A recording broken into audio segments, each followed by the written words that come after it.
বানাবো টক দই ঘরে একেবারে ঘরোয়া উপকরণ দিয়ে। চলো দেখে নাও কিভাবে বানাবো। প্রথমে দেখো গ্যাসটা জ্বালিয়ে নিয়েছি। এখানে আমার হাঁড়িতে এখানে আছে গরুর দুধ আছে 200, গ্যাসে আমি বসিয়ে দিয়েছি। ওর সঙ্গে দেখো এই যে 500 গ্রাম আমুল দুধটা আছে, এটা আমি ঢেলে দিচ্ছি।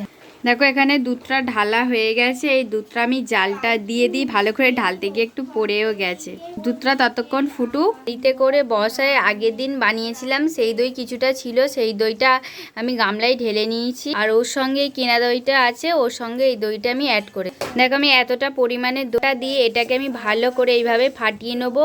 একদম ফাটিয়ে মানে যতক্ষণ গাজা গাজা হয়ে যাবে তাহলে বুঝবো যে আমার দইটা ফাটানো হয়ে গেছে।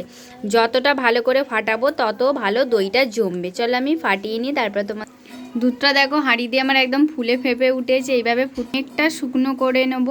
এ দেখো দইটাও আমার অনেকটা ভালোভাবে ফাটানো হয়ে এসেছে। দুধটা ফুলে আমার একদম ফুলে ফেঁপে উঠেছে।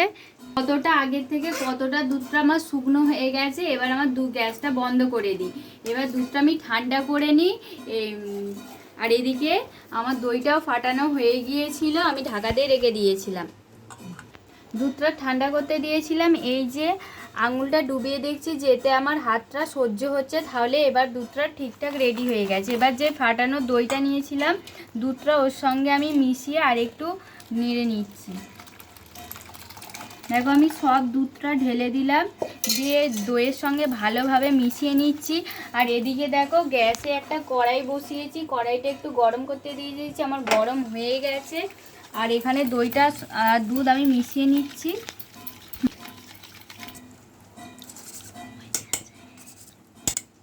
মেশানো কমপ্লিট হয়ে গেছে। দেখো এই খুঁড়িটা নিয়েছি, এই খুঁড়িটা আমি সবটা ঢেলে দিচ্ছি।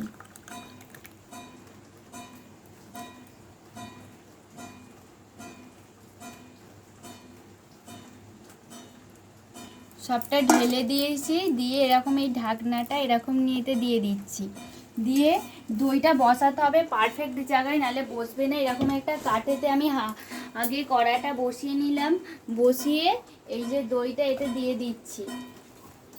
যেহেতু দইটা গরম জায়গায় রাখতে হবে তাই একটা আমি কাঁটা নিয়েছি, নিয়ে এইভাবে চাপা দিয়ে রাখছি। 1 ঘন্টা থাকলেই দইটা বসে যাবে। 7-8 ঘন্টা হয়ে গেছে। আমি যে দইটা বসিয়েছিলাম তুলে দেখি যে কেমন হলো। আমাকে তুলতে হবে।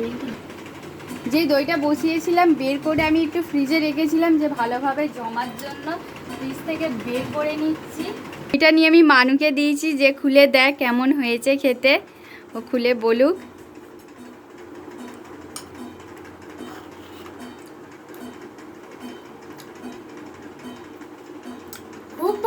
দেখো যেই দইটা আমি কতটা দিয়েছিলাম সেটা যে কমে ফ্রিজে রেখেছিলাম পুরো ভালোভাবে বসেছে।